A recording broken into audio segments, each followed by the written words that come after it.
قرآن کہتا ہے وَلَمَّا بَلَغَ أَشُدَّهُ، موسیٰ علیہ السلام فرعون کے محل میں بھرپور جوانی کو پہنچ گئے، وَاسْتَوَىٰ، اور تمام اعضاء درست اور سیدھے ہو گئے. بچہ ہوتا ہے نا، اس میں کبھی ادھر گر رہا ہے، کبھی ادھر گر رہا ہے، بات کرتا ہے، لڑکھڑا رہا ہے، بات میں جان نہیں. جب جوانی کی دہلیز پہ پہنچتا ہے اس میں جمال پیدا ہو جاتا ہے، ہر لحاظ سے متناسب. تو قرآن کہہ رہا ہے جب بھرپور جوانی کو موسیٰ علیہ السلام پہنچے، آتیناہ حکما وعلما، ہم نے آپ کو علم اور حکمت سے نوازا، ابھی نبوت نہیں ملی. وَكَذَلِكَ نَجْزِي الْمُحْسِنِينَ وَدَخَلَ الْمَدِينَةَ عَلَى حِينِ غَفْلَةٍ مِّنْ أَهْلِهَا. اب آپ مصر شہر میں نکلے، دوپہر کو سب سو رہے تھے تو حضرت سب قیلولہ کیا کرتے تھے. ہمیشہ سے انسانوں میں رواج رہا ہے، جب سے انگریزوں کی حکومت آئی ہے نا دنیا میں، قیلولہ مارکیٹ سے کیا کر دیا انہوں نے، شارٹ کر دیا. چائے پہ لگا دیا، سگریٹ پہ لگا دیا، پان گٹکے تمباکو پہ لگا دیا. اللہ تعالیٰ انگریزوں کو ہدایت کامل عاجل عطا فرمائے. ٹھیک ہے. تو اس سے پہلے مسلمانوں میں یہ چیزیں نہیں تھیں، دوپہر کو سوتے تھے، رات کو جلدی سوتے تھے. اب وہ خود آ رہے ہیں، تمیز کے بن رہے ہیں، ہمیں غلط چیزوں پہ لگا دیا. خیر، تو موسیٰ علیہ السلام دوپہر کے وقت میں نکلے جب لوگ آرام کر رہے تھے، مارکیٹیں بند تھیں، پبلک موجود نہیں تھی. دو بندے دیکھے، فوجد فیہا رجلین یقتتلان، دو بندوں میں پھڈا ہو رہا ہے. ھذا من شیعتہ، ایک حضرت موسیٰ کی قوم کا بنی اسرائیلی اور دوسرا فرعون کی قوم کا قبطی. تو قبطی لوگ اکثر ظلم کرتے تھے بنی اسرائیلیوں پر نا، کمزور سمجھ کے تنگ کرتے تھے. حضرت موسیٰ سمجھ گئے کہ یہ قبطی ہے جو بنی اسرائیلی کو تنگ کر رہا ہے. تو فاستغاثہ الذی من شیعتہ، جو موسیٰ کی قوم کا آدمی تھا اس نے مدد کے لیے بلایا کہ حضرت آپ مدد کریں، یہ مجھے تنگ کر رہا ہے. موسیٰ علیہ السلام قریب گئے اور جو فرعونی تھا فوکزہ، اسے ایک مکہ مارا لڑائی چھڑوانے کے لیے. میں اکثر یہاں پر یہ بتاتا ہوں کہ جب دو آدمی لڑ رہے ہوں، نہیں چھوڑ رہے ہوں نا لڑائی تمیز سے، دونوں کو آپ بھی مارنا شروع کر دو. حقیقت ہے، پھر چھوڑیں گے. ایک مکہ اس کے لگاؤ اور ایک مکہ اس کے لگاؤ. تو ایسے کنی کترا کے نکل نہ جایا کرو.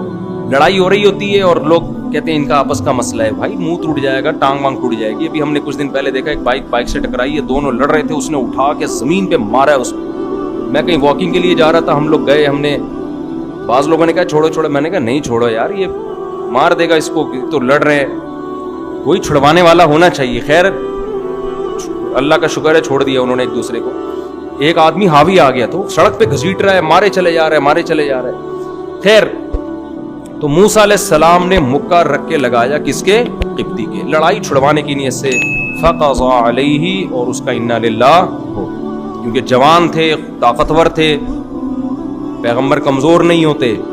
تو ایک ہی مکے سے اس کا کام تمام ہو گیا. اب تھا بھی فرعونی، یہ بڑا مسئلہ تھا، لیکن کسی کو پتہ نہیں چلا، کیونکہ قرآن کہہ رہا ہے غفلت کا وقت تھا اور سب آرام کر رہے تھے، کسی کو نہیں پتہ چلا. یہ بنی اسرائیلی تھا، اپنی قوم کا آدمی تھا، اس سے خطرہ تھا نہیں کہ یہ راز فاش کر دے گا جا کے. تو قال ھذا من عمل الشیطان، حضرت موسیٰ نے کہا تو شیطان کا عمل ہو گیا، شیطان تو بڑا گم رہا ہے. پھر اللہ سے دعا مانگی، اللہ میرے اس غلطی کو معاف کر دے، میں نے جان کر قتل نہیں کیا. فغفر لہ، اللہ نے معاف کر دیا. پھر موسیٰ علیہ السلام نے کہا اللہ تو نے مجھ پر انعام کیا، میں آئندہ کبھی کسی ظالم کا مددگار نہیں بنوں گا. اگلے دن موسیٰ علیہ السلام شہر میں نکلے ہیں، مصر شہر میں، خوف زدہ ہو کے کہ چونکہ لاش جب ملے گی تو فرعون انکوائری کرے گا ہماری قوم کا بندہ مارا کس نے. جب پتہ چلے گا میں نے تو پھر وہ مجھے زندہ نہیں چھوڑے گا. کیونکہ فرعون کو جب بعد میں پتہ چل گیا بنی اسرائیل کے تو ویسے ہی وہ حسد کرتا تھا اور نقصان پہنچانے کی کوشش کرتا تھا. لیکن کیا ہے کہ آرام سے جا رہے تھے، پتہ ہی نہیں چلا کسی کو کس نے مارا ہے. فَإِذَا الَّذِي اسْتَنصَرَهُ بِالْأَمْسِ يَسْتَصْرِخُهُ، اچانک نظر پڑی کہ جو آپ کی قوم کا آدمی جس کا کل کسی قبطی سے پھڈا ہو رہا تھا آج کسی دوسرے بندے سے پھڈا ہو رہا ہے اور موسیٰ علیہ السلام کو مدد کے لیے پکار رہا ہے، آ جائیں بھائی. ٹھیک ہے نا. حضرت موسیٰ علیہ السلام نے ارادہ کیا میں اس کی مدد تو کرتا ہوں لیکن اس کو تھوڑی تنبیہ تو کروں نا کہ تو روزانہ ہی پھڈے کر رہا ہوتا ہے. تو حضرت موسیٰ نے کہا انک لغوی مبین، تو تو کھلی غلطی پر ہے، کل بھی جھگڑ رہا تھا آج بھی جھگڑ رہا ہے. جب اس کو ڈانٹا ہے پھر قرآن کہہ رہا ہے اب موسیٰ مدد کے لیے اسی کی مدد کے لیے گئے ہیں، کیونکہ قبطی طاقتور تھا، ایسے موقع پہ کمزور کی مدد کی جاتی ہے نا. لیکن اپنی قوم کا آدمی یہ سمجھا کہ مجھے ڈانٹا ہے تو شاید اب یہ مجھے مارنے آ رہے ہیں، وہ ڈانٹ سے یہ غلط سمجھ بیٹھا. سمجھ رہے ہیں بھائی مدد تو حضرت موسیٰ نے اسی کی کرنی تھی، لیکن اس کو پہلے ڈانٹ لگا دی کہ تو نالائق، تو روزانہ لڑتا ہے۔ اب قرآن کہہ رہا ہے ارادہ کیا حضرت موسیٰ نے کہ فرعونی قبطی کو پکڑیں، جا کے گریبان سے پکڑیں، اس کو ہٹائیں۔ اتنی اسپیڈ سے آگے گئے ہیں کہ یہ سمجھا کہ اس دفعہ چانٹا کس کے پڑے گا؟ میرے پڑے گا۔ تو یہ نالائق جو ہے اس نے راز فاش کر دیا موسیٰ علیہ السلام۔ اس کو چاہیے تھا نا تھوڑا کنٹرول کرتا، یار بھاگ جاتا وہاں سے۔ قتل کا پتہ چل تمہاری مدد میں بندہ مارا ہے تو تم چپ تو رہو کم از کم۔ کتنا نالائق تھا نا بنی اسرائیلی۔ تو اس نے کیا کہا؟ یا موسیٰ ترید ان تقتلنی، اے موسیٰ آپ مجھے قتل کرنا چاہتے ہو، کما قتلت نفسا بالامس، جیسے کل آپ نے بندہ مارا ہے۔ کل ایک بندہ آپ نے مار دیا، مجھے لگتا ہے آج آپ مجھے مارنا چاہتے ہو۔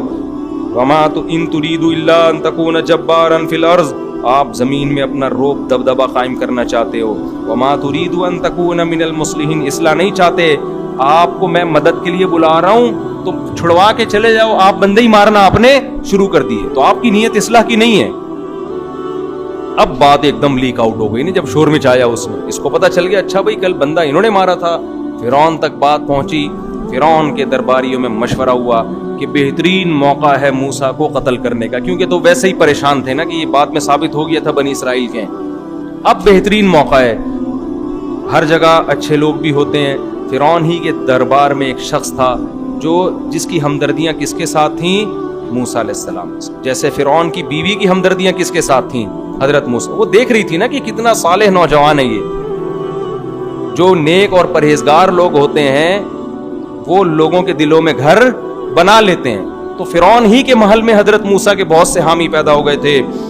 تو اس نے آ کے مخبری کی موسیٰ علیہ السلام سے، فرمایا ان الملأ یأتمرون بک، اے موسیٰ بڑے دربار میں تیرے بارے میں مشورے ہو رہے ہیں کہ تجھے قتل کر دیں۔